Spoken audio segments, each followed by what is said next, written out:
I have to say it. I'm not going to be the Alabama coach. What? How could you not predict at least 10 to 13 wins for next season is all I'm saying. But again, Jesus Christ, 13 wins. I said you want an opportunity to play, and the Jets are giving me an opportunity to play. I'm sorry. I just remember that you compared Gesicki to Kelsey. I'm sorry. I did not. You know what? About it, I am ready to get hurt again. You know, Danny, there was a period of time there where, and I'm ready to get hurt again, wasn't really applying, but it's definitely applying now. And when you kept bringing up that 13 wins is a real possibility. Remember that too? It hurts. It hurts. I know. Ladies and gentlemen, this is episode 15 of the Battered Fin Fans podcast. I am your host, the bearded fanatic, Manny. That is my co-host, the Battered Jets fan, Danny G. Yes, sir. And Danny, it was a somber night, a somber Sunday night. And for the most part, I know we're going to be getting into it here in a moment. But as always, I want to know how you're doing first and foremost, sir. Well, Sunday started off poorly as my Jets lost to the hated Bills. Yep. And then I had a lot of hope riding with you guys because we needed you to beat the Chargers, but you couldn't do that for me either. So Sunday was a little shitty for me. Yeah, but well, it's Monday, doing better now. If there's a weekend where we could both be miserable, I take that any day of the week, obviously. But we have an exciting show. We have an exciting full show today. And you know what? I'm excited. I'm excited about who we're bringing to the show today because I felt like this man was tweeting everything I was thinking. I have this thing, and I discussed it with him yesterday when I was asking him to come on. I said, I have this rule that I won't tweet directly after a loss. I won't tweet during the game either because you know how quickly that could come back and bite you in the ass as well. Yeah. But let me tell you, all his tweets were spot on yesterday, and there was just a few that were like right for today's show. And I felt what better guest to bring on today than the Ghost of Adam Gase. Mr. Ghost of Adam Gase, welcome to the show. What's up, fellas? How we doing? Well, as good as we possibly can be, sir. How about yourself? Doing a lot better, obviously.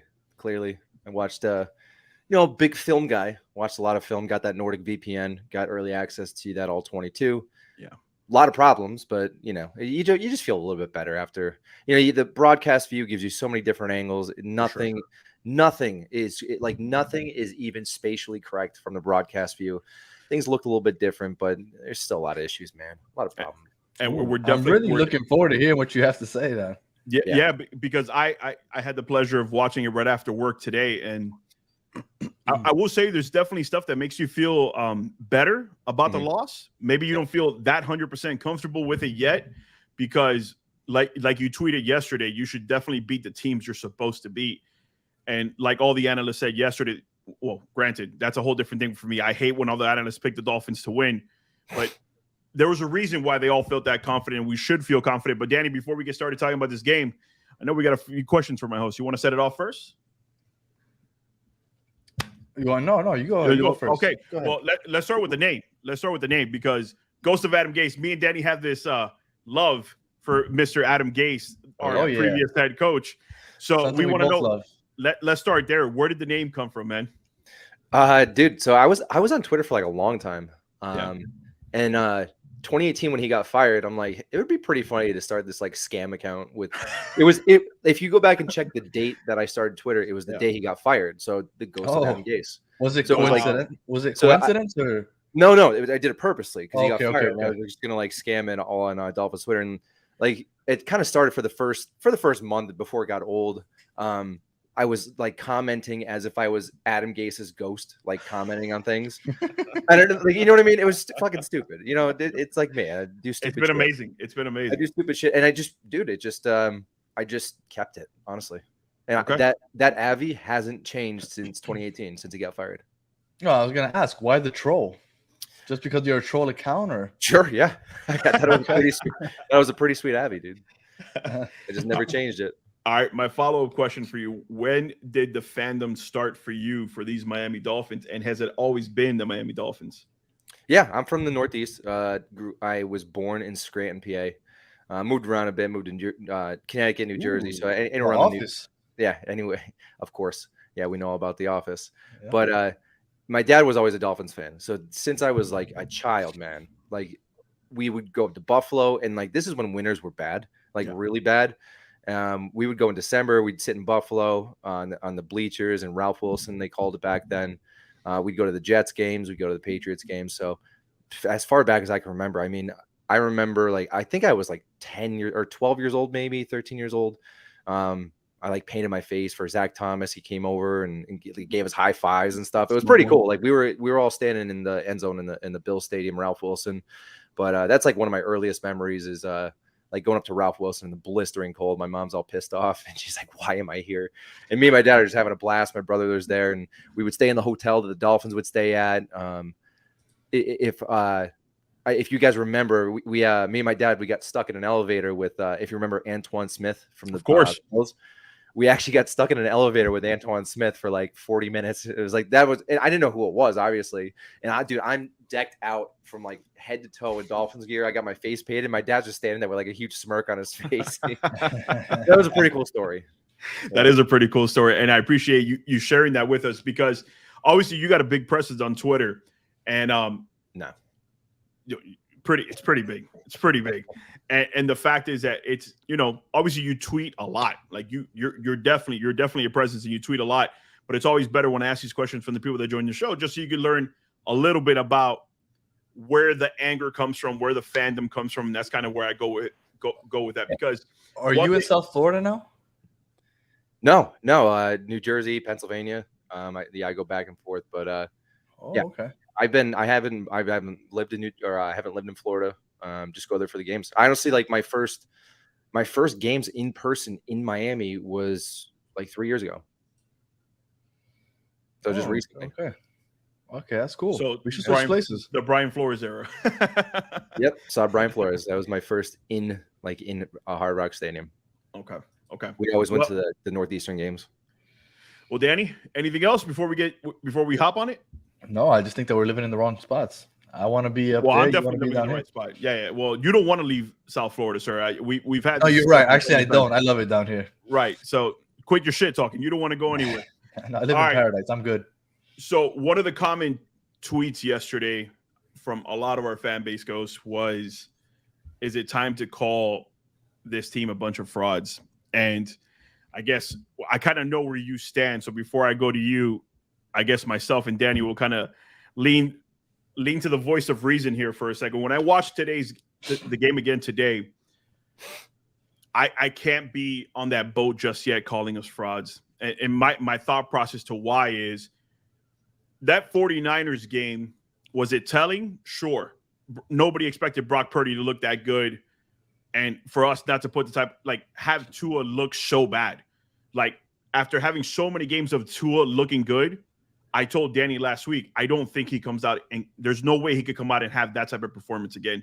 In my heart of heart, I believe there is no way that he could come out, and I think close to finishing the first half, he was 3 of 17 for like 25 yards at one point. Mm-hmm. And I, for the life of me, could not figure out what is going on with this guy. And we're going to get to all these topics, but Danny, real quick, are you ready to label the Miami Dolphins a fraud based off the 0-2 that you've seen so far? No, I always said that going into these 3 games, you would probably end up 1-2. I thought that the Chargers would be the win. Yep. But you still could end up 1-2. If you beat Buffalo, everybody's going to change their minds and be like, okay, maybe they are still contenders. They turned it around. They figured it out. So if you guys go 0-3 in this stretch, then maybe not frauds, but definitely not as good as I thought you guys might be. But no, I'm not ready to call you guys fraud. Not yet.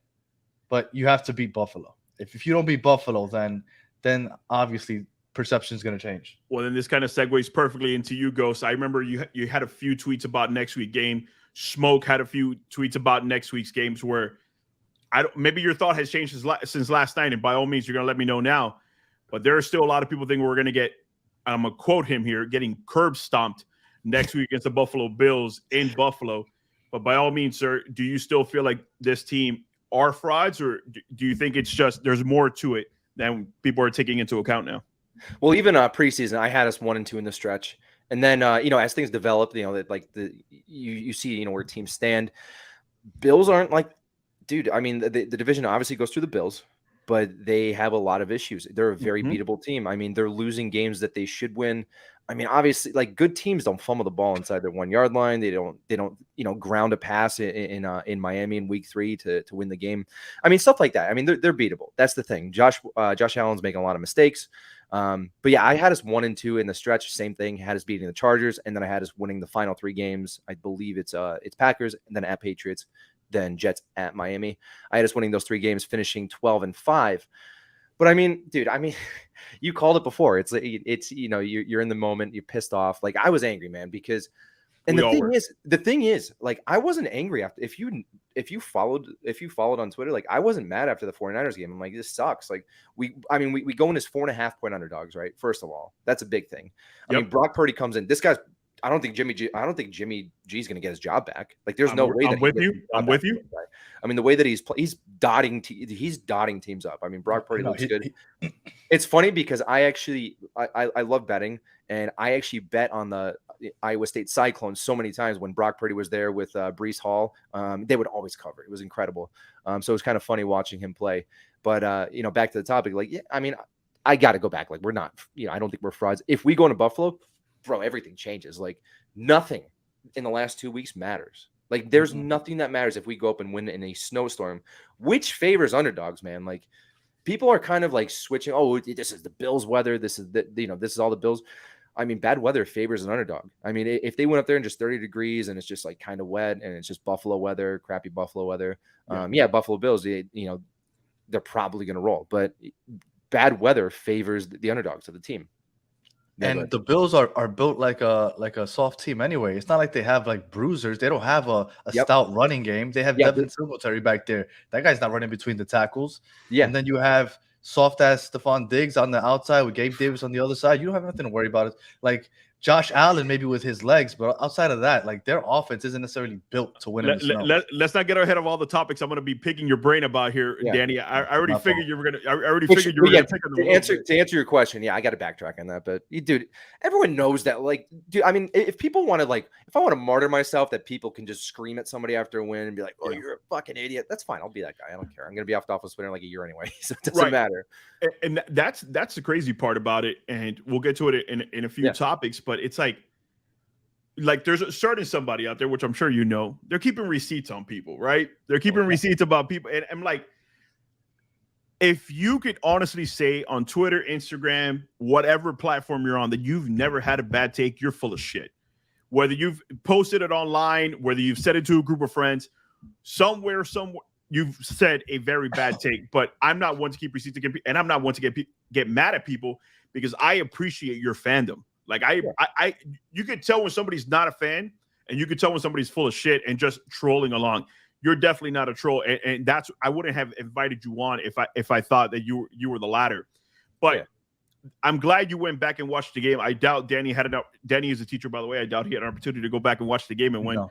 So I'm gonna start with you, Ghost. When you went back and watched this game, 2 big losses on the road. In your eyes, who gets the majority of the blame here?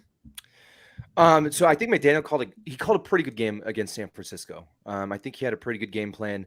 They did put on tape, though, that they're going to drop the linebackers 10 to 15 yards. Don't buy into play action. The linebackers are specifically told. I mean, I don't know for a fact what they said in the locker room, but as a linebacker, your first 2 steps are forward, and then you drop into a zone once you see that ball come up. They're sprinting, their back is to the quarterback immediately as soon as that ball snapped, whether there's a mesh, whether there's a play fake, anything like that.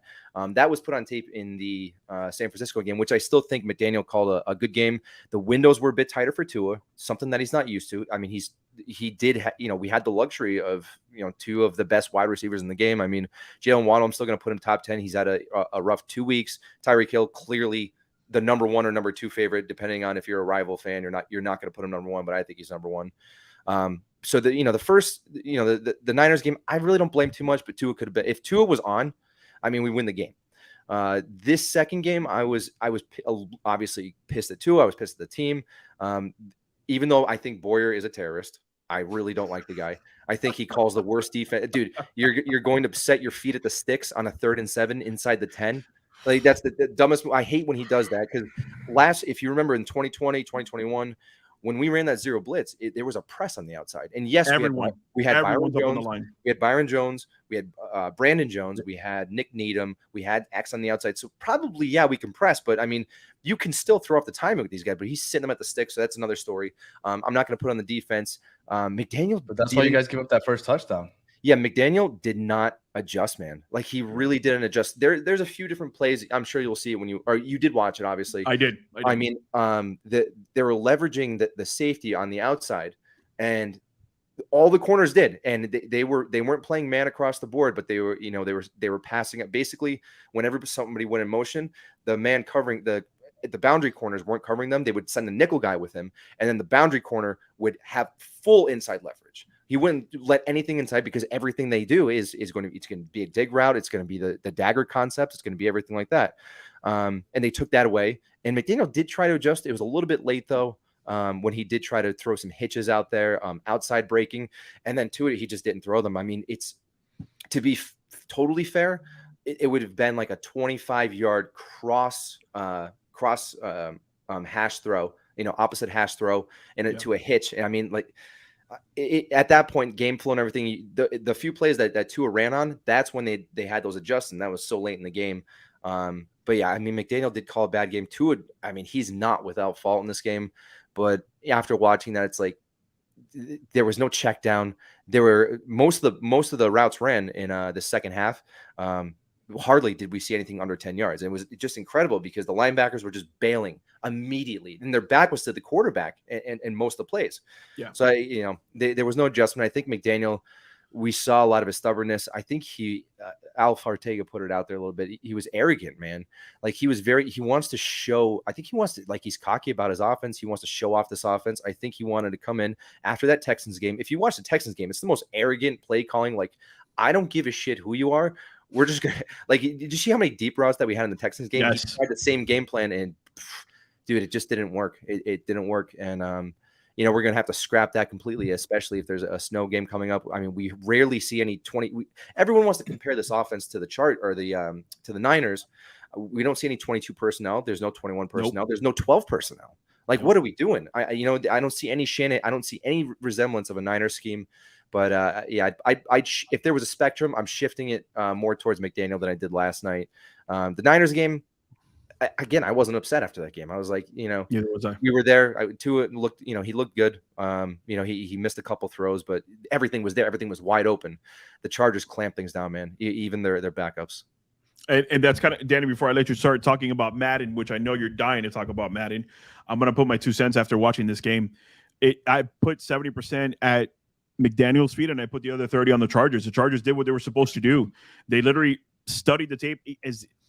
As banged up as that defense was, everyone who stepped on that field did what they were supposed to do as players and played the hell out of the Miami Dolphins.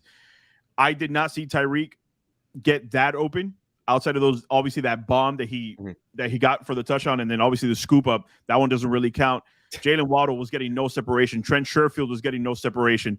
For Cedric Wilson to actually get a ball thrown his way and get a completion for 11 yards, that was surprising because that guy hasn't been open all year. But I agree with you. McDaniel did not do a good job of scheming his guys open, running different plays. I basically felt like he brought the same exact game plan from the 49ers and said, here, Chargers, I'm going to run the same exact thing because these guys are running open last week. They should be running open this week against a much worse Chargers defense. That definitely wasn't the case. But all the credit, I can't say Tua goes without fault. And we're going to talk about Tua here next in a moment. But Danny, when you watch his game, are you on the same boat? Because I know that you've been like hating on the Madden style offense that Mike McDaniel's been running. When you're gonna play against the third or fourth worst rushing defense in the league, you run the ball. Like, even if you don't want to commit to it, you start with it a little bit. But I think it was two out of the first 14 plays were passing plays. Yes. Play number 15 and 16 were both runs. Play 15 went for 6 yards. Play 16 went for 6 yards, and then he fumbled. Tyree picked it up and ran into the house. I know that doesn't count as a rushing touchdown, but good things happen when you rush the ball. So try rushing the ball. I don't understand why he has this Madden mentality. I understand that it's fun, but on top of everything, your defense plays like shit on the road. I don't know why. I can't explain it.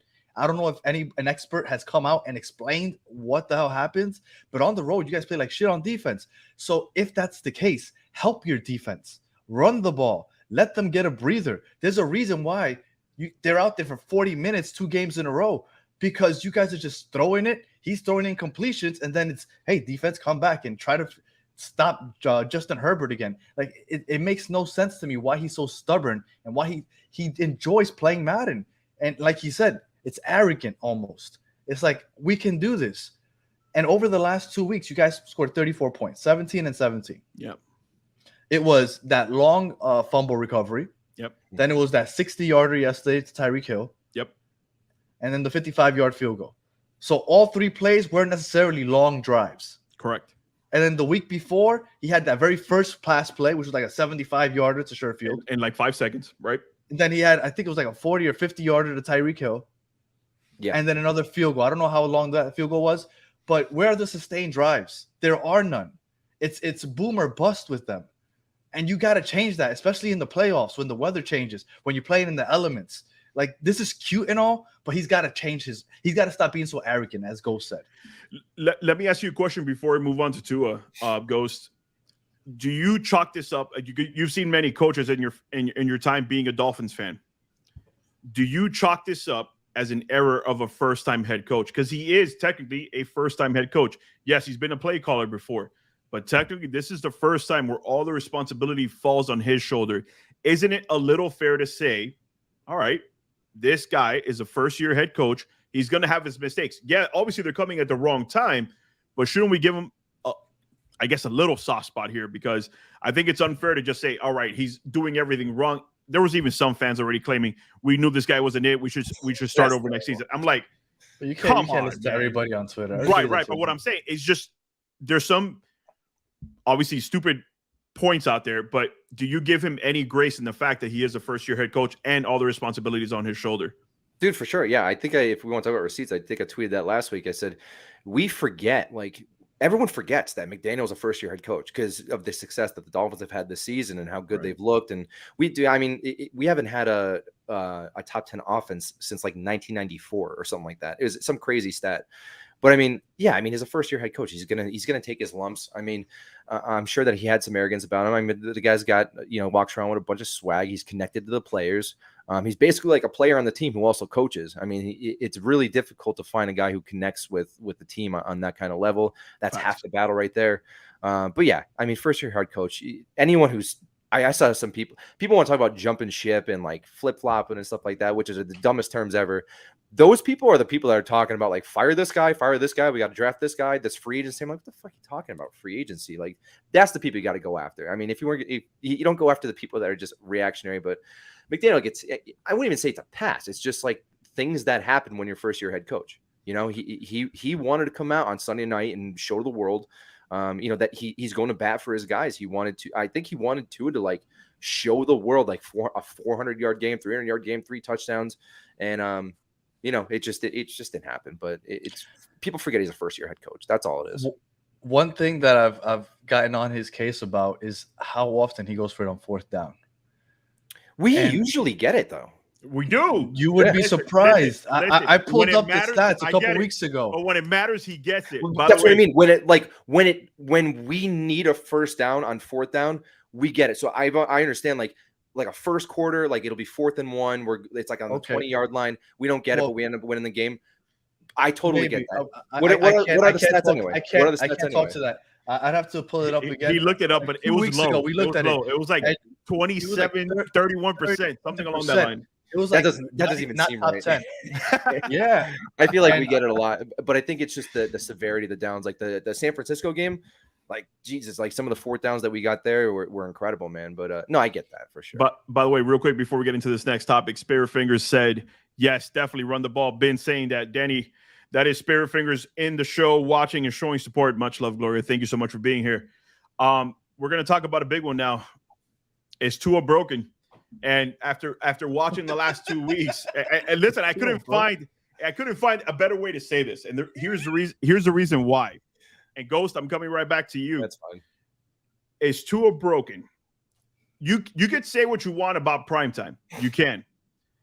But he's faced other bad defenses this year and has looked really good. But like you said, people adapt. Now they know what your strengths are. They know what the strength of this offense are, so they're going to make adjustments. But this guy, what he's hung his hat on since he's come into the league is how accurate he is. Right? In the middle of the field. Not huge bombs. That's not his style, but he'll get the ball out quick. He'll get the ball accurately, and he's going to get it to the players. At one point in this season, he hit like 13 different players in a game. So it's not like the fact that he only needs Tyreek and only Jaden Waddle. He can feed the ball across the field. So when I ask, is Tua broken? I'm saying, what have you seen these last 2 weeks that all of a sudden we're not watching anything that reflects the player that has been for his career so far in Miami? You know, Tua's a timing and a rhythm guy. He's hitting that third step, the ball's out. He's hitting that fifth step, the ball's out. We rarely go 7-step. But yeah, I mean, the ball's out, especially after a mesh point and RPO. Yeah. I think that there was, if you want to look at these two games, you could even go back to the last half of the Texans game when we lost a couple offensive linemen. Yes. That's when you kind of saw like the timing and the rhythm kind of just start taking a toll. It really came to fruition in the San Fran game, but we had guys open. They were hitting their hands. Two was a little bit off. You know, the accuracy was a little bit off on the wide open guys. And I don't think it was enough for McDaniel to say, we're going to totally get away from this, or we need to really look at this. I really think he looked at the San Francisco game and said, hey, we have this. This is just a timing thing. This is just a rhythm thing. I think we're going to use a lot of this game plan going into the Chargers game. First of all, like, he knew that the Chargers were decimated in the secondary. So obviously he's going to attack them deep. There's no Derwin James. You have some rookie starting back there who's never started an NFL game before. And I think the Chargers game, I think we're going to see a lot. There's going to be a lot of changes. I mean, the Bills game is going to be a little bit different. That's not really going to be our offense moving forward, because I hope that McDaniel is going to be planning for like a more 22, 21, 12 personnel, stuff like that. But once I see them at home against the Packers, I think that's when you're going to kind of see a new game plan. And Tua is not broken, man. Like, of course I get pissed off after losses. You got to give me the Monday. Like, nothing. Listen, I got to cater to some of those crazy Twitter people. That's why I asked the question the way I did. Yeah, nothing counts on a Monday, dude. And if they say, dude, whatever, I don't really care. I don't care. Like, I really don't care. Like, it's whatever. Sometimes I don't even read the mentions, man. I apologize, because I like to get back to everybody, at least like argue with them a little bit. You definitely do. But yeah, I mean, dude, nothing. He's not broken. I don't expect us to. I don't know if you're going to get into this in the game plan for the Bills or anything, so I'll hold on that. I'll hold off on that. But I think that the Chargers game was that threshold part where he's like, all right, we got to start changing things, and you do. You just have to change things throughout the season. It's not like nothing's broken. Like, every team goes through that situation, especially every successful team. I mean, terrible teams like the Cardinals that you were seeing on TV. Like, I haven't seen a different offense from them. They've been running the same thing for the last 4 years. If you look at like teams, dude, if you look at these up and coming teams like the Lions, like, they're going through all this adversity, their offense looks completely different, even when they played the Dolphins a few weeks ago. Every team has to adjust throughout the season. There's no team that's keeping. I mean, they're going to keep it until you fix it or until it gets broken.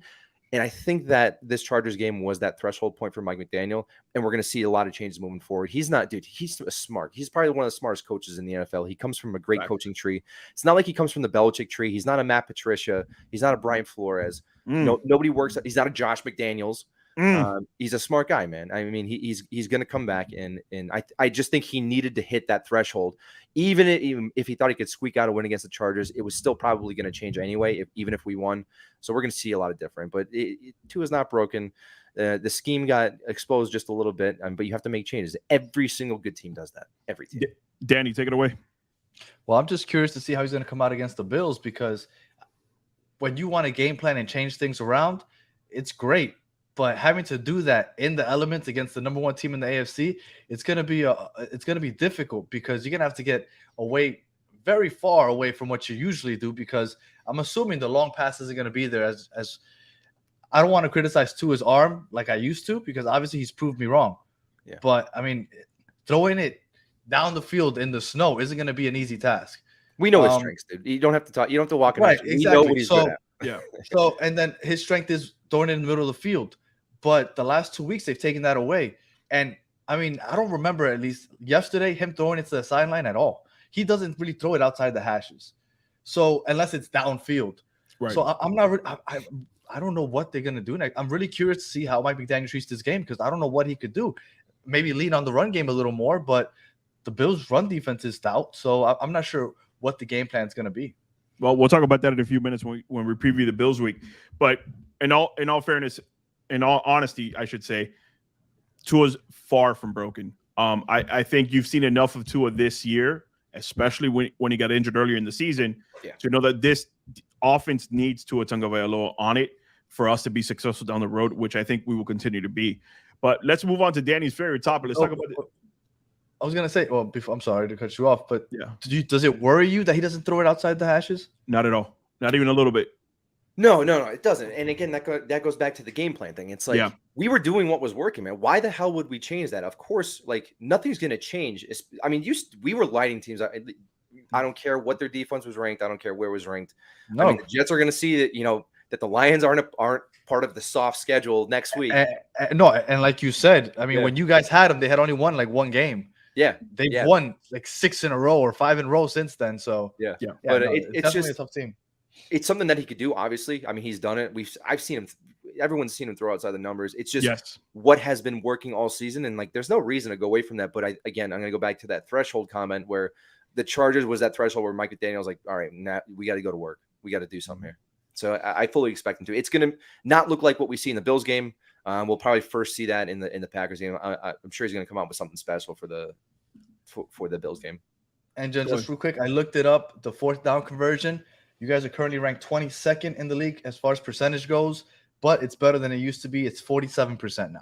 There you go. You guys are 8 for 17. The Chiefs are number 1. I'll take the Chiefs convert at an 80% rate. God damn. Well, let's talk about another great stat, Danny. Let's talk about this defense, because you texted me yesterday. You continue to bend, but you continue to not break. Yep. We gave up 23 points to the Chargers yesterday. You want to take a guess of how long our defense was on the field again during yesterday's game? 40 minutes. Close enough. 30 minutes and 38 seconds against the against the 30 Niners. Minutes? 39 minutes and 38 seconds. 39 minutes, okay. Oh, I thought you said 30. Okay, against the Niners, 40 minutes and 34 seconds. Obviously, you remember the Bills game, 40 minutes. Chicago, 34. Pittsburgh, 33. You get the trend where I'm going it with here. You could keep talking about this defense all you want, and people are like, oh, our defense sucks. Our defense sucks. Josh Boyd definitely calls horrible plays at the wrong time, but they continue not to freaking break because they're giving our offense enough opportunities to get back on the field and put points on the board. That's what they should be doing. But again, when I go back and watch his game, Justin Herbert looked good. He looked good going down the field, but when it mattered to getting in the end zone, they weren't getting in the end zone. So going back to this defense, we talked about it last week. Is this a playoff defense? I honestly believe so. We talked about Will Mansell. Will Mansell believes it is. I still believe it is. But the fact is that if the offense is keeping pace with the defense, as soon as we put you back on the field, Danny, you guys basically had 6 red zone trips where you put up nothing but field goals. We're not even doing that for our defense. So our defense can't even play with a lead right now. So I'm going to go to you because you love bashing this defense. What more do you have to see from this defense? I bash it because they've disappointed me 2 years in a row. 2 years in a row, I predicted that the Dolphins would have. I predicted they'd be a top 10 defense, and 2 years in a row they made me look like an idiot. Yeah. Because at home, what was it? I saw the stat yesterday. They showed it on the broadcast. They had like the second best home defense, but they're dead last on the road. Again, I can't understand that discrepancy. But Mike McDaniel takes some fault in that because you have to help your defense out. If none of your drives are long sustained drives and you're just scoring on a 60 and 70-yard bomb, I mean, I get that it's cute and it's fun and let's celebrate, but now your defense can't even get their oxygen. Go get your ass back out on the field. So, help your defense out a little bit. I think that has a lot to do with it. Like I said, over the last 2 weeks, all your scoring drives were quick, long plays of 50, 60, 70 yards. Right. Like your defense is always out on the field, and that's going to kill you in the end. So, but I would love to hear one of those professional analysts break down. This is why they suck on the road, because I can't make any sense of it. Well, I'm going to tell you, Ghost, before you give me your answer, you're spending 30. Let's go with the low average here. You're going 34 plus over the last several weeks that your defense is on the field. How many minutes are in a football game? 60. And more than half, your defense is on it. You got to give me some love here to protect this defense, because I feel like they're definitely not the problem, especially the last 2 weeks.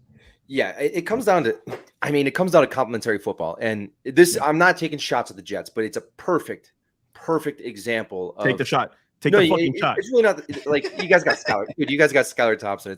We don't have a good track record of backup quarterbacks winning games in Miami the last 2 years. I think they're 1-12 now. Is it 1-12? So when you have a backup, yeah, we play with backups all year long. Whatever, dude. But anyway, so you go back to, for example, you go back to the Jets game, right?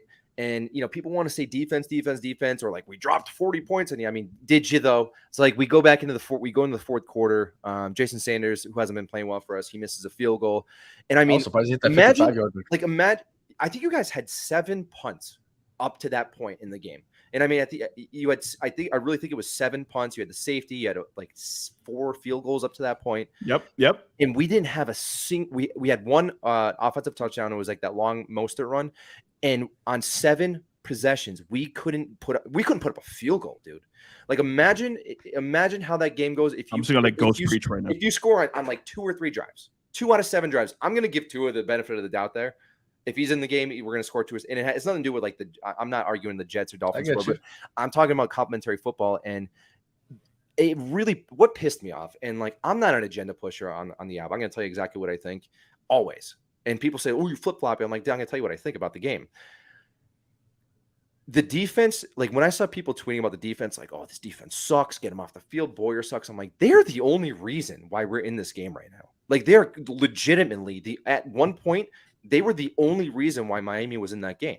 And I get it. People want to push the agenda. Like Dolphins Twitter is weird, man. Like people want to immediately, as soon as like Tua starts struggling or the offense starts struggling, they immediately like flood the timeline with like alternate universe and alternate takes as to why it's not working. And it's just like this weird thing that happens. It's fine. Like I get it. But the defense, bend don't break. 40 minutes on the field against the Steelers. I mean, Kenny Pickett, not the greatest quarterback in the league. We gave up 10 points, man. Josh Allen at home. I mean, it's a different home defense, but he's on the field for 40 minutes. They ran 90 plays, dude. They ran 90 plays and they scored. What did they put up? 19 points. 20 the Bills. It was a 19 or 20. 17 points because 2 points were a safety. Correct. So there's no. I mean, if our defense isn't great. I mean, don't get me wrong. It's not a great defense, especially being down. It's not. Byron Jones, Brandon Jones, Nick Needham, like Emmanuel Ogba's hurt for the season. So we had some key injuries. But, dude, you overcome injuries. You don't get excuses. And we need to start. If we play complementary football, the defense is good enough. And, like, it's not the kind of – so the Jets – they don't need an offense. Like there could be almost like 5% offensive support and 95% of the offense or 95% of the game is all the defense making plays, and the Jets could still be in the game. You can't do it with Miami. It's got to at least be like a 60-40 with Miami, 60% offense, 40% defense, even like 70% offense, 30% defense. The Jets, and it's funny because like the Jets kind of remind me of the 2020 Dolphins team, where we were having a lot of trouble. We had a young quarterback on offense, obviously not Mike White, but we had young Tua on offense. And like, dude, we had one of the best defense in the league. Like we were winning games strictly off of this defense. And Tua was game managing. He was performing well, but we weren't scoring points. We were making sure we got the ball back 7 or 8 times a game. And we would probably score on maybe 2 or 3 of those. And that's it. So, I mean, as soon as the defense isn't good, I get that. But they're good enough with complementary football. Like if you were to put, weight or boulders on someone's shoulders, on the shoulders of the offense and the defense, if you put 60% of the weight in the offense and 40% of the weight on the defense, I think we're totally fine. I think we'd even get away with like 70% of the weight on the offense, 30% on the defense. And we'd still be fine, but we can't just like we have Tyreek Hill, Jalen Waddle. We can't be putting up 17 points a game. We just can't do that and expect the defense to stop like Justin Herbert. I mean, he's no dude. Whoever he's no slouch. He's no Brock Purdy. He's top 10 quarterback easily. I mean, arguably, people could argue top 5. They got Keenan Allen, Mike Williams, like Jordan Palmer or whoever that is. But also, Eckler was looking good yesterday as well. That's the thing. We have to play complementary football. The defense isn't good. I will go on record saying that we don't have a good defense, but it's good enough. If the Bengals defense was good enough to make a run last year, and their offensive line was bad enough, like 32nd in the league last year to make that run, the Dolphins defense is good enough. But there has to be that complementary football. There has to be those sustained drives. Like I can't remember the last time we had a 7-minute drive or an 8-minute drive. Can't remember it. And I think your defense is good enough if you're playing at home. I think on the road, it's going to be really tough for you guys to win playoff games. And that's why I kept saying that you guys need to win the division. Because for you guys to make a long run, I think that you guys need to have those home playoff games. But you honestly don't believe on the road the last 2 weeks, if our offense was putting up more than 17 points, it wouldn't have been good enough? You honestly don't believe that? Oh, it definitely would. I mean, our offense was supportive. No, we win those games with any bit of offense. Because and that's my point, Danny. Because it's not complimentary right now, and we're putting up a touchdown in the first quarter, and then we go 4 quarters not doing anything, and we put another trash touchdown at the end. What else can you expect from this defense? Yeah. We're too many men down and too many high caliber players down on our defense for it to be the 2020 defense. So what I'm saying is we're good enough on the road and at home. But to be that good. In the playoffs, you're playing against a bunch of Justin Herberts, really good quarterbacks. Yes. You can only do that bend but don't break so much. You guys might have not broken yesterday, but you guys gave up almost like 500 yards. Like they were moving the ball. So, I mean, eventually they're going to knock it in. Well, that's the point we're trying to make. Like eventually, yes, they're going to score, but I think this defense definitely did enough last night. I mean, you can make the case for 49ers, like, they got a good offense. They got great offensive players. Christian McCaffrey win that game if he hits a few of those throws. Yes. But last night, man, the only reason we were in the fourth quarter, the only reason why we were even in that game before they went up 2 possession was because of that defense, man. On that first drive, didn't you guys stop them on 4th down inside the red zone? Twice we did that. And we had 2 turnovers on 4th down in the game. So it's like so yes, it's bend but don't break. I get that. And if they go for the field goals, they almost hit 30 points. So I get everything. What I'm saying is that it needs to be better. And if it's not, you need those home games. I get it, but we wouldn't have to bend as much if our offense was playing complimentary. And that's my That goes back to playing Madden with Mike McDaniel. Run the fucking ball. Sustained drives, I mean, sustained drive. You kind of hit the nail on the head. Like if we had sustained drives with this defense, they played well enough football. Like we get enough stops. The point, if you're going to take one thing away from this defensive conversation, we make enough stops for the game for the offense to score more points than the other team. That's what we do. That's the best point you can possibly make, and we're just not doing it the last 2 weeks. You guys are looking like the Chiefs. When the Chiefs, they didn't have an above average defense. They had an average defense, but with Patrick Mahomes, they were on the field long enough, right? They didn't they actually ran the ball with, I forgot this guy's long name. I forgot he was a rookie at the time, but they would run the ball, not as much as a regular team that didn't have Patrick Mahomes, but enough where you kept the defense offense and you let your defense rest a bit. But you guys just don't fucking run the ball. Yesterday, I think you guys had 16 runs. I think it was like 19, but 3 of them were Tua. So it's 16. And the majority of them were in that second half when, all right, the defense is the linebackers are just dropping back to make sure that they don't have those deep end routes. So let's just take these 6 yards. So they kept taking the 6 yards and moved up the field that way. But without that, you guys didn't run the fucking ball. That shit was fucking frustrating. I'm with you. Because I needed you guys to win last night. What's frustrating is it's frustrating to you as a Jets fan, but us at home that are Dolphin fans, it's even more frustrating because I needed you guys to win. You guys are still in the playoffs. I'm out of the playoffs now because of that shit.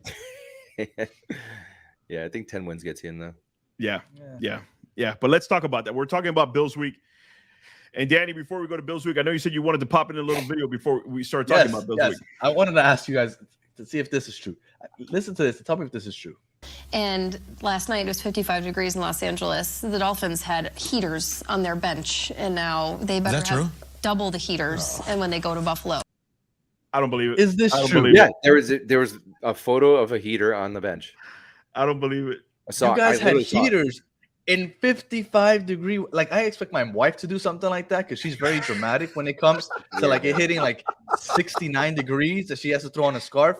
But my God, NFL players need heaters. What the hell are you guys gonna do on Saturday? You're not gonna get an explanation from me, dude. I'm from the Northeast. I'm not either. I wear shorts in 40 degrees. You know what I mean? Maybe not 40 degrees, but I rock shorts in 50 degrees weather. Born and raised in South Florida, and I rock shorts and a tank top in 40-degree weather. Yeah. I don't know why they had heaters, Danny. I don't even want to get into it. There was a journalist on the sideline who took a picture of it, and I thought it was like an LED lamp or something like that for the helmets.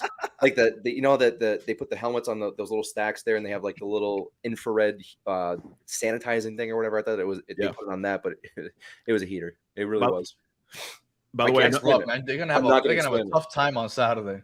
Well, let's talk about that. And Spirit Fingers, again, our defense isn't the best, but they are holding it together. They are tired, so we need to run the ball more. And Danny, that kind of goes to what you've been saying for many weeks now. We definitely need to run the ball, but let's go ahead and preview this week. And Danny, I'm coming to you first. Why? Because you literally just played them. They're not that good. They're not. And we're definitely going to get started right there. At the beginning of the season, you and I both allotted, which I'm sure goes, you thought the same thing. We both said, all right, this is the Bills division. Based off what we saw last year, based off of that showdown between the Bills and Chiefs, we're like, the Bills are going to come down and they're going to wreck shop along with the other powerhouses of the NFL. But let me tell you something, sir. I don't feel that same way with them anymore. Yeah, they're the number 1 seed right now. They're playing decent ball, but they're a good team. They are, but not like I'm scared of you anymore. Like by far, when you guys used your kryptonite on Josh Allen a few weeks ago, and I allotted that on your Jet show, I said, maybe you found something. And then they lost again. And then they haven't been looking that great. A reporter yesterday said to Josh Allen, Ghost, I'm sure you saw this because the video was tweeted a few times by CBS. They basically said, your offense isn't looking like a Super Bowl offense right now. And he just said, okay. And it's true. I'm looking at it. Josh Allen doesn't look like an MVP right now. The Bills aren't that impressive on offense. They're solid on defense. They beat the shit out of Mike White yesterday. Yeah. Matt Milano fucked that guy up yesterday. Mm-hmm. And listen, one guy that I've always liked is Matt Milano on that defense. So, Danny, I'm coming to you first, sir. Dolphins are visiting the Bills this weekend. What should we expect? Well, with the weather, I'm not – as much as I would love to see you guys beat the Bills – it's supposed to be 7 inches of snow. Yeah, it's supposed to be 7 inches of snow. I unfortunately, although I don't think the Bills are as good as I thought they were previously. Josh Allen hasn't looked great over the last couple of weeks. He threw for like 145 yards this past weekend. I don't know if you guys are pressing as much as you used to last year when you guys would do zero blitz. I think we were pressing more this last game than most of the season, but yeah. I don't know what's wrong with Xavier Howard. I don't think he's looked the same this year. Unfortunately, he just hasn't looked as dominant as he has in years past. So I don't know if you guys are going to press. If you don't press, I mean, I guess that's a worry. But if you can press them, I mean, Josh Allen hasn't looked great. He's more productive with his legs than anything, at least against the Jets when I've watched him closely.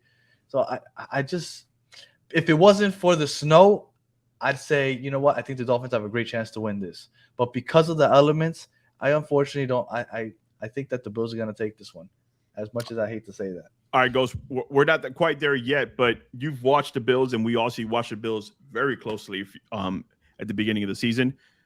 I don't feel like this is going to be anywhere near. Our son killed their team, basically. Like, they had players, like, falling to their knees. They're so pathetic. Like, OSHA was called on the Miami Dolphins right after that game because of how many Bills fans were crying about it. But this is going to be a whole different element. Like, if we needed space hitters yesterday for 55 degrees, and now this at game time, it's going to be, give me 1 second, 32 degrees, like Danny said, with 7 inches of snow for that game. How do you feel about this game coming into it? Because, again, the Bills aren't, you can say what you want, and I'm saying it. The Bills don't look that impressive, but guess what? Neither do we right now offensively. So how confident, if there is any, are you coming into this game? So the one thing that's changed over the last couple of years, like you said, we used to, like, dude, when Josh Allen would play Miami the last 2 years, I'm like, dude, I'm not even counting. Basically, you're looking at the schedule, and it's just immediate check off. But their offensive game plan is Josh Allen has to be Superman for 4 quarters.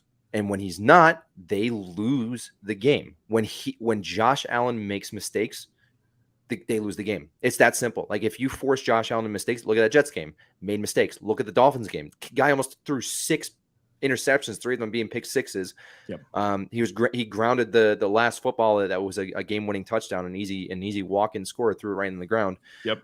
So yeah, it's not the Bills of the past, but Josh Allen's good, man. He's 1A, he's 1A, 1B with Patrick Mahomes right now. Yep. But when he's not Superman for 4 quarters, and I'm on the opposite side of this whole bad weather thing. Bad weather favors the underdogs, man. It really does, and I'm a true believer in that. I really do believe that. I believe McDaniel's going to come in with a completely different game plan, or at least something that's going to be a wrinkle for this game. He knows the elements. He knows what needs to be done. I trust him. But the question is, are the Bills just going to try to hold the ball, run possession? When Josh Allen takes off and runs, how are we going to handle that? Miami does not, even historically, especially this year, good with running quarterbacks. We always haven't been. It's always been like a huge Achilles heel for us. Yes. Like Justin Fields this year completely killed us. Josh Allen killed us a little bit, but we really got to him. We had a lot of the starters on defense for that game. And it's a lot of design runs.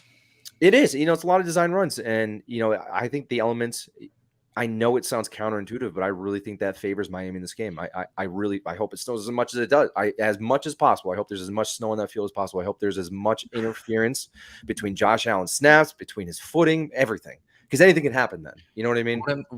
Okay, I can see. So you're saying that anything can happen for both teams then?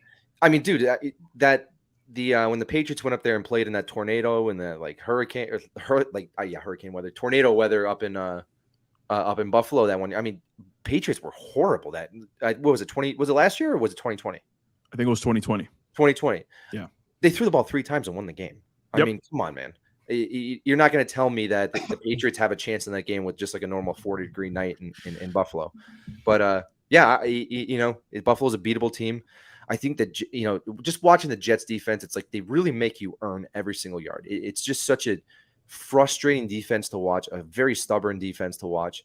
They, if you move the ball on them, it's 7 yards, dot your tackle, 7 yards, dot your tackle, 3 yards, dot your tackle. There's no yards after catch. Like, you're not hitting deep balls on Sauce with, his pass interference and his holding. That's not getting called all season. But, different Where's point. Gunny? Where's Gunny when we need him? I've been saying the same thing. I don't know how he's getting away with it. If you get away with it, you get away with it. I don't know how he's getting away with it, but I'm not complaining. For sure. Yeah, you can't complain. But yeah, I mean, wrap up my point. The Bills are beatable, and I think that I'm on the complete opposite side of the fence. I think the elements favor Miami in this game. Let me ask you a question. Outside of Josh Allen, I think they rush less than you. Probably, yeah, because the ball's in his hand every single play. Their offense has never been Josh Allen has to be Superman for 4 quarters. He's Superman for like 2.5, 3 quarters. They'll run the ball. They had a good defense. They had a decent running game. But, I mean, this year, they're really leaning on him. They're out a lot. Dude, they are out a lot of players still. I mean, Poyer, I think he came back. Micah Hyde came back.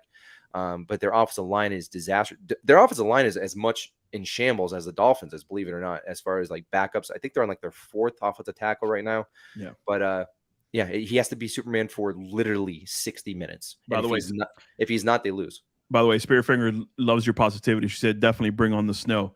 It's definitely coming. It's definitely coming. I have a quick question for you. You don't have to spend too much time on it, because I hate going into the past. Last time that we were in a bad weather game was in Tennessee. Of course. Is there any inclination in your brain that we may see a repeat of that? No, because Flores threw the ball 46 times that game. Okay. McDaniel's not going to do. I don't know. You would hope. Now, the thing is, if McDaniel does do something like that and we see like a repeat, I have some serious questions. But there's no way this guy's he's way too smart for that stuff. And I think, agree. Again, I have to go back to that threshold. I think that was a really good point, saying like he was almost there where like we're going to make some changes off. He's like, I think we could get away with this for one more game. And then we didn't. He's like, all right, we're scrapping this. We got to go to Buffalo and make some changes. But I don't think the Flores threw the ball 46 times. It was just a terrible game, dude. Do you think they should loosen up this whole RPO offense where you kind of make Tua think too much before the snap? No, he excels at it, man. He really excels at it. And the RPO, it's more of a post-snap read than pre-snap. I mean, he's reading the safeties. He'll read if it's like a cover 4 or a press or like a banjo on the outside. But Danny, reading hasn't been his issue at all this season. But I'm saying with the way he's performed the last 2 games, he might be getting into his own head, right? Overthinking things now because he's playing poorly. And then you got a game again. I'm bringing up the snow again because I do think it's going to be a problem. Do you not just want to be like, this is the play, just fucking run it? Again, I got to go back with the body of work with Tua for the year. Mm-hmm. And I don't think Tua was outstanding his first 2 years. His rookie year, it's always like a throwaway year. That's Brian fucking Flores' fault. I think he played well his rookie. I mean, decent his rookie year. 2021. 2020 we overachieved. Like that. Again, the 2020 Dolphins team is literally what the Jets are doing this year right now. Mm-hmm. If you put them side by side, identical, they are. The 2021 team who had some expectations was like, could we sneak in the playoffs? Like with Devontae Parker and Albert Wilson as our wide receivers, and Jalen Waddle came in, and we almost did. Again, it's two winning seasons in a row. But this season, like Tua got better. Like it's not just Mike McDaniel. Tua also got better. I And agree. people who want to pretend that like Tua was this guy is like almost offensive to him. Like he should. I'm sure he doesn't give a shit, but he should be offended that people are like, "Oh, this was Tua. This is the same Tua that we saw in 2020." No, dude, he also got better. Like you have to admit, he got a lot better than what he was in 2020, 2021. McDaniel helps a lot. It helps when a coach believes in you. And it helps when you have the support of the front offense or office. Jesus Christ. But yeah, right. I mean, he got better. He in post read. Back to your question, post read. I think he's great. I don't think you lead the league in almost every single passing category for 13 to 14 weeks, and then all of a sudden jump ship on Tua. It's like, no, get your shit together, because Tua is definitely not the problem. He's definitely had bad games. Nobody's taking that away from him. But just one last thing. Here we go. On to the Bills. Here we go. Can we finally put to bed the whole? Because we had this discussion before where you're like, I'll still take Tua over Herbert. Can we put that to bed? I'm not answering that question. Okay. No, it's two different players. It's not. I know, but me and Manny went back and forth. He said, "No, fuck that Tua, bitch." I'm like, all right, fine. I mean, dude, that's just Dolphins Twitter, man. Like, savage tribal groups, man. You got to find. Like there's that spectrum. There's like over here. I will not be canceled, Danny. You gotta like be canceled. You gotta converse like right in the middle where kind of I sit. Hey, I'm okay. Look, hey, people were like, "Oh, Mike White's better than Tua." I was like, "Dude, it's been like 2 games. Relax." That's a crazy take. I know it is, but that's what I'm saying. Look, I wouldn't say blasphemous, but I do think that it's a little premature because I know he's had a couple 300-yard games, but come on, Mike White. It's like he's almost 30 years old. Relax. All right. Well, it's time. It's time to pick this game. And Danny, you're going to do the honors because you got to see this team last week. If you had to give an honest opinion about what do you think is going to happen on Saturday night, what do you think it's going to be? I think it's going to be relatively low scoring. I think the whole bend but don't break thing is going to be what you guys hang on to for a while. But Josh Allen will get into the end zone with his legs like he did against us. Because if you shut down the pass, then he's just going to fucking run, which is frustrating as hell to watch. I think he's going to rush for 2 touchdowns.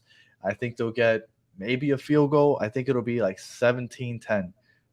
I think the Bills unfortunately pull it off. I appreciate the fact that you gave us 10 points. Ghost, go for it. It's going to sound really weird, but when I pick games this year, I go back to my preseason schedule of what I checked off as a win, what I checked off as a loss. Fair enough. Almost to a T. I think I had us at 9 wins right now. Mm-hmm. We're at 8 wins. And I got nearly every single win and loss wrong.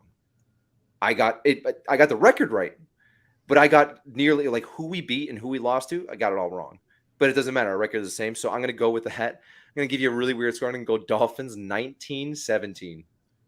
Wow. I think we get a couple chip shot field goals with Jason Sanders. I think we're going to be inside the 20 a lot, but dude, we're going to see something different. McDaniel is going to respond. I mean, I have to be optimistic, especially after that Monday, man. I'm going to go 19-17. You know, what I appreciate about that is the fact that you said we're going to be in the 20 a lot.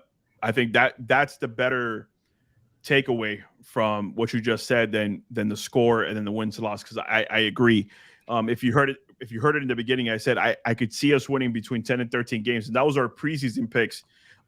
Where I said we have enough talent to win anywhere between 10 and 13. But, Danny likes picking on just the ladder of the 13 and not. You said 11 to 13, and then I thought 13 was a bit blasphemous. So. All right, but still, 11 is literally right there. Like if he, like Ghost said, even if we lose this Saturday, you can still hit 11.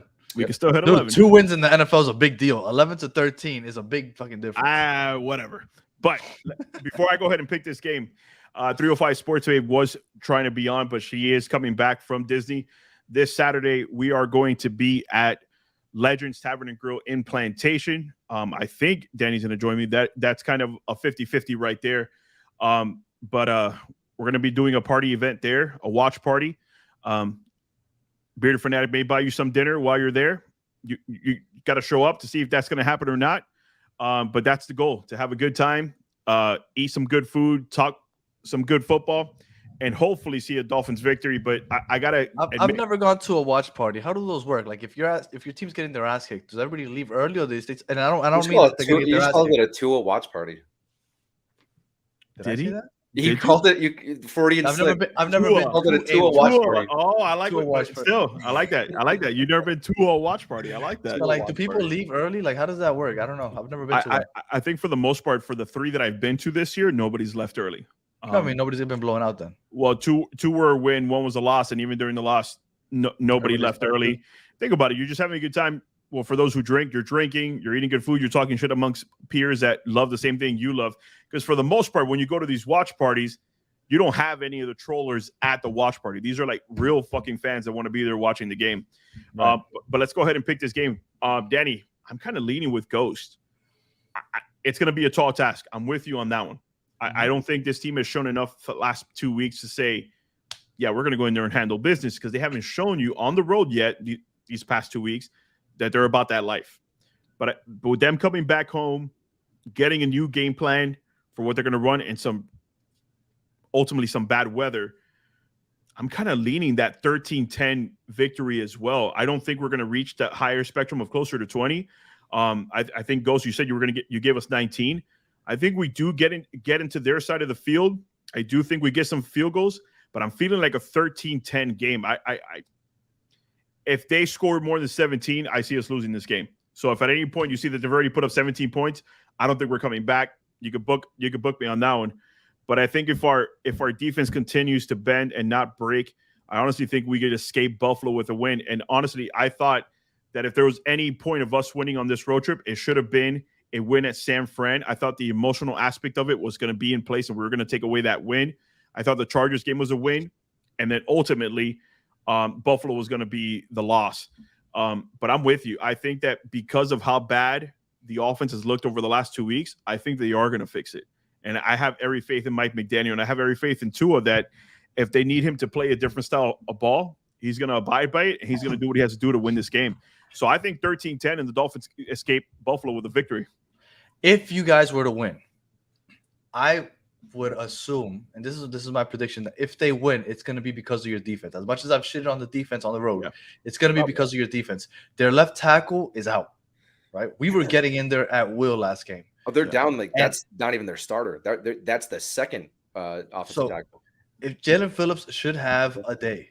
Another one, you should say. And Josh Allen has thrown 50. He has the most or second most turnovers. He's lost 4 fumbles this season. Yeah. In the snow, again, I think the snow is going to play a part. Yeah. You guys can force a fumble. You guys can get into good field position with a turnover and maybe lead to a touchdown, right? You don't need to have a sustained drive. Maybe you just have a short field. So I think if you guys win, it'll be based on your defense, and your defense will come up with the big turnover because Josh Allen is prone to turnovers. I appreciate it, and I agree with you. Ghost, I have one more final point for you, because you did touch on it. If we go into Buffalo, we handle our business, it kind of changes the narrative, and I think a lot of these trollers go away. But let me ask you a different question. Let's say we do end up this road trip 0-3, and then we come back home, we handle business against the Packers. Let's say that we go on the road and we beat the Patriots, and we come back home and beat the Jets. Regardless of where we are at that point, if we do go 0-3 on this road trip, but then we go 3-0 to finish the season, are you happy with the outcome, regardless of us going 0-3 on the road? Yeah, I had us 10-7, 11-6 preseason. Yeah. So like the problem with the Dolphins fans this year, we shouldn't say problem, but this is what happened. Everyone that like I kind of associate myself with, nobody had us winning 9 games. Like we had 10 games or 11 games. That was like the consensus. Yep. But then you get deep. You get like 6 weeks, 7 weeks, 8 weeks into the season. You're like, okay, this team's like pretty good. Like we're the top 5 offense. 2 is number 1 in basically every stat. Defense is playing just good enough. And you kind of raise your expectation mid-season, and you can't do that. And everyone gets caught with that, but that's kind of what we did. So if they hit 11-6, just like you said, that's expectation for for a lot of people, and it's probably over expectation for a lot of people. So you have to be happy with it because that's what you said preseason. Danny, anything else before we head out? I think that if you guys were to lose this game and win the last 3 and end up with 11 wins, there's a good chance you end up with the 5th seed. And I think that is the best spot for anybody that's not winning the division. Because if your award is to go and travel to either Tennessee, or if somehow Jacksonville keeps playing well and ends up going and you end up playing either in Tennessee or in Jacksonville for your first playoff game, first round wildcard round, I think that's a sweet spot to be. So that's best case scenario. So even if you lose this week, if you could win out and end up with 11 wins, you might end up with a favorable matchup regardless. Ghost, any chance we get to see you at the Packers game or the Jets game? Oh, I am. The Packers game is the one home game I'm missing this year. Obviously, Christmas, going to stay at home with the family. Yeah. But I have everything booked for the Jets already. Where are you sitting? My tickets are season tickets, so I'm in 344. Okay, perfect. All right, so me and Danny It's funny you say that because I was looking into season tickets for the Jets, and people were like, "Dude, you live in Miami. You're fucking crazy. You're gonna fly out there?" I was like, "It's just 7 times a year." Spirit out of Fort Lauderdale, bro. I haven't had a flight over $100.